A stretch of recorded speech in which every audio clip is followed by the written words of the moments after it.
Satyavati sangat gembira melihat Vyasa.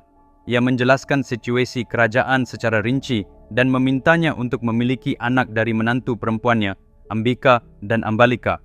Vyasa menjawab, "Ibu, saya selibat seumur hidup, tetapi sudah menjadi kewajiban saya untuk mematuhi kata-kata ibu, jadi saya akan melakukan apa yang ibu katakan.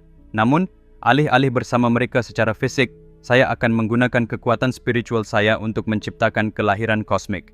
Beliau kemudian menggambar dua lingkaran yang saling berhadapan dan duduk di salah satu lingkaran, dan memerintahkan Ambika untuk duduk di lingkaran lainnya. Ketika ia mulai menyalurkan energi spiritualnya untuk menciptakan kelahiran kosmik, penampilannya menjadi garang, dengan tubuh yang dipenuhi rambut, seperti yang biasa ia lakukan di hutan. Melihat wujud yang menakutkan ini, Ambika memejamkan matanya karena ketakutan. Setelah beberapa waktu, proses tersebut selesai. Vyasa kemudian memberitahu Satyavati, karena Ambika menutup matanya selama proses tersebut, ia akan melahirkan seorang anak yang buta karena kesalahannya. Satyavati khawatir dan bertanya, akankah seorang anak buta akan memerintah kerajaan? Jika tidak, harus ada pewaris lain. Kali ini, ia mengirim Ambalika kepada Vyasa dan memperingatkannya untuk tidak menutup matanya. Tetapi Ambalika tidak bisa tetap tenang ketika ia melihat wujud Vyasa. Ia gemetar ketakutan, dan karena gemetarnya Vyasa meramalkan bahwa ia akan melahirkan seorang anak dengan kulit pucat dan kondisi yang mirip dengan anemia. Masih belum puas, Satyavati mendesak Ambalika untuk berhenti gemetar dan mendekati Vyasa. Karena takut, Ambalika diam-diam mengirim seorang pelayan untuk menggantikannya. Akan tetapi, pelayan tersebut duduk di hadapan Vyasa dengan penuh keberanian dan sukacita. Terkesan dengan keberaniannya, Vyasa memberkatinya dengan seorang anak yang kuat dan sehat. Melalui Vyasa, Ambika melahirkan seorang putra bernama Dhritarashtra yang sangat kuat tetapi buta. Dia adalah pewaris pertama tahta Hastinapura. Putra Ambalika adalah Pandu yang secara fisik lemah tetapi sangat ahli dalam memanah. Putra dari pelayan wanita adalah Vidura yang kuat, cerdas, dan seorang yang teguh dalam kebenaran. Masa depan Hastinapura akan dibentuk oleh ketiga individu ini. Bhishma yang sangat menyayangi mereka, membesarkan mereka dengan penuh perhatian dan kasih sayang. Ia mengajarkan mereka seni perang, penggunaan senjata, Weda, dan ilmu moral. Namun, selalu ada arus bawah ketegangan antara Dhritarashtra dan Pandu yang tidak disadari oleh Bhishma. Dhritarashtra yang buta takut bahwa tahtanya yang sah akan diambil oleh adiknya, Pandu. Demikian pula, Pandu menyimpan kebencian, percaya bahwa orang buta seperti Dhritarashtra tidak seharusnya menjadi raja. Permusuhan timbal balik ini semakin membara di dalam hati mereka ketika mereka tumbuh dewasa. Ketika mereka beranjak dewasa, Dhritarashtra sebagai anak sulung dinobatkan sebagai raja, sementara Pandu diangkat sebagai panglima tertinggi. Meskipun Dhritarashtra adalah raja, Pandulah yang sebenarnya memerintah kerajaan, sebuah fakta yang sudah menjadi rahasia umum bagi semua orang. Sekitar waktu yang sama, Bhishma mengetahui bahwa keluarga kerajaan Gandhara menindas dan menyiksa rakyatnya. Gandhara yang sesuai dengan Afghanistan modern diperintah oleh seorang raja yang kejam. Setelah mengetahui hal ini, Bhishma mengobarkan perang melawan Gandhara, mengalahkan raja, menangkapnya dan 100 putranya dan membawa mereka kembali ke Hastinapura sebagai tawanan perang. Menurut aturan perang, tawanan perang tidak boleh dibunuh atau dibiarkan kelaparan. Tetapi Bhishma merasa bahwa mereka yang telah melakukan penyiksaan brutal seperti itu terhadap rakyatnya sendiri tidak pantas untuk hidup. Dia memenjarakan 101 orang tersebut di sebuah penjara bawah tanah yang besar dan berbentuk sumur dan menetapkan kalian masing-masing akan diberi sebutir beras setiap hari. Matilah karena kelaparan. Kemudian di antara para tahanan, Raja Gandhara, Shubala, memohon kepada Bhishma, kami berjumlah 101 orang, saya dan 100 orang putra saya. 101 butir beras yang Anda berikan tidak akan cukup, dan kami semua akan menjadi lemah dan mati. Tetapi saya mohon, siapapun di antara kami yang bertahan hidup dan menjadi yang terakhir, mohon ampuni dia, karena dia akan menyaksikan kematian 99 saudaranya dan ayahnya. Orang seperti itu tidak akan pernah melakukan kesalahan lagi. Tolong, setidaknya selamatkanlah nyawa orang yang terakhir yang selamat. Bhishma yang tersentuh oleh permohonan ini menyetujui permintaan tersebut. Ini adalah kesalahan terbesar Bhishma. Tindakan belas kasihan yang kecil ini menyebabkan terjadinya perang Kurukshetra dalam Mahabharata. Dengan menunjukkan belas kasihan kepada musuh, Bhishma melanggar aturan bahwa seseorang tidak boleh menunjukkan belas kasihan kepada musuh dalam keadaan apapun. Teman-teman, percayakah Anda bahwa hanya dengan membaca satu kisah yang menarik saja dapat mengubah seluruh hidup seseorang? Percayakah Anda bahwa hanya dengan membacakan cerita ini kepada anak-anak Anda, mereka akan belajar nilai-nilai yang mereka butuhkan untuk hidup? Percayakah Anda bahwa masalah apapun yang Anda hadapi saat ini atau di masa depan, Anda dapat menemukan solusinya hanya dengan membaca sebuah cerita? Ya, itu mungkin. Hanya dengan kisah epik terhebat yang pernah diceritakan dalam sejarah umat manusia, Mahabharata. Kisah ini 100 kali lebih kuat daripada filem blockbuster manapun.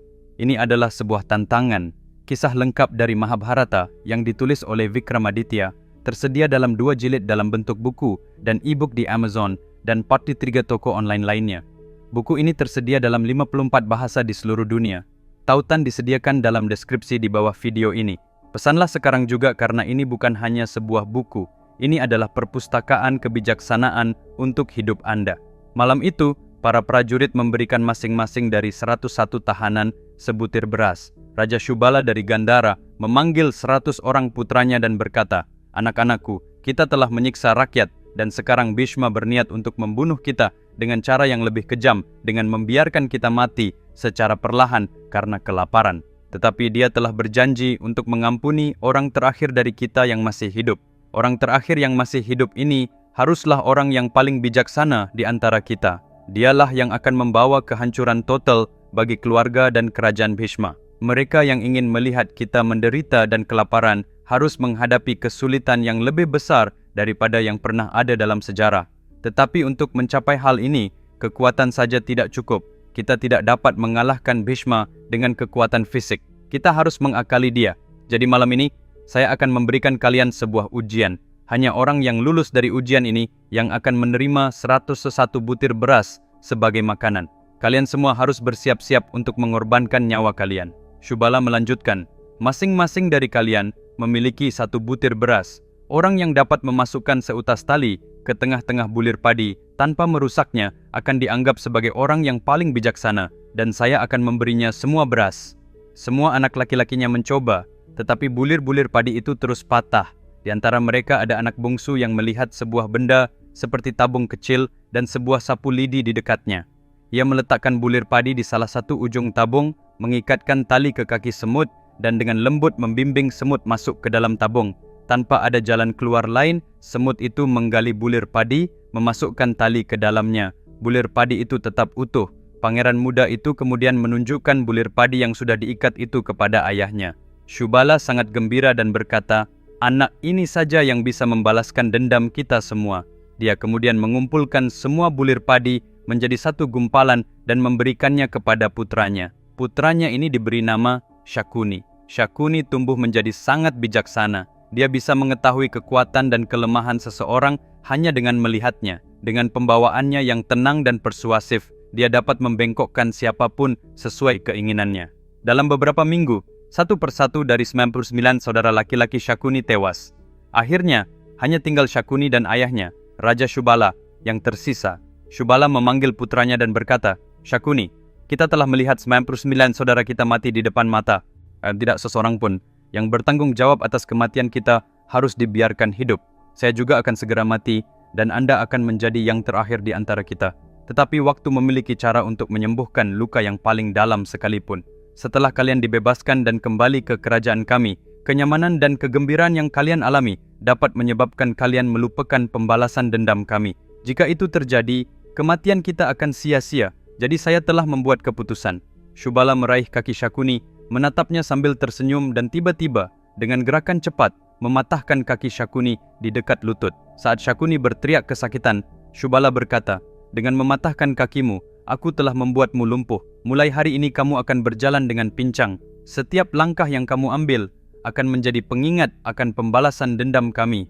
Aku juga akan mati hari ini. Setelah aku mati, ambil tulang dari paha kananku, gilinglah di atas batu, dan gunakan untuk membuat dadu. Dadu ini akan berisi kekuatan saya, dan angka berapapun yang ingin Anda lempar, dadu itu akan menuruti kemauan Anda." Setelah memberikan instruksi ini, Shubala meninggal. Shakuni yang dipenuhi dengan kesedihan dan kemarahan mengambil tulang dari paha ayahnya dan, tenggelam dalam pemikiran yang dalam, mulai menggilingnya di atas batu. Dia memutuskan, bertindak gegabah akan berujung pada kegagalan. Saya harus menunggu waktu sampai ada kesempatan.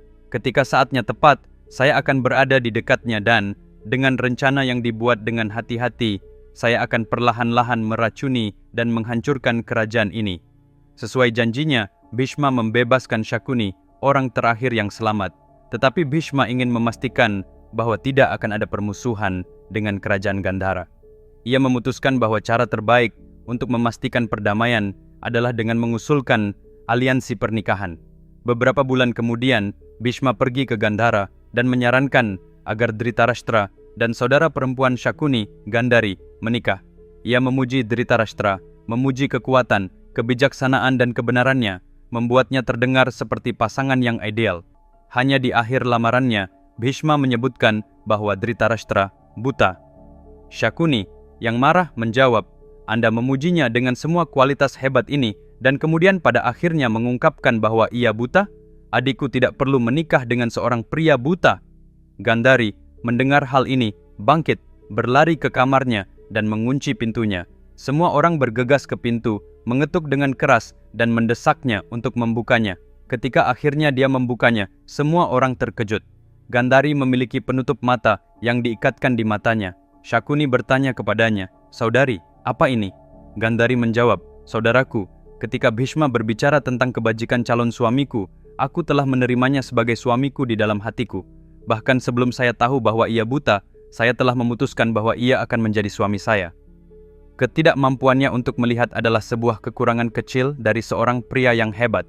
Tidak ada seorang pun di dunia ini yang tidak memiliki kesalahan. Jika suami saya tidak dapat melihat dunia, maka saya tidak ingin melihatnya. Penutup mata ini adalah simbol dari cinta saya untuknya. Dengan kata-kata ini, ia bergabung dengan Bhishma dan pergi ke Hastinapura. Kebencian Shakuni semakin mendalam. Ia memutuskan untuk menunggu kesempatan yang tepat untuk membalaskan dendamnya. Teman-teman, episode selanjutnya akan membawa cerita ini ke tingkat selanjutnya. Jangan sampai ketinggalan.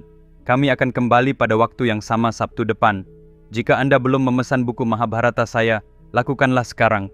Tautan ada dalam deskripsi di bawah video ini. Dan juga, jika Anda belum berlangganan ke channel saya, segera lakukan. Sampai saat itu, jaga dirimu. Sampai jumpa.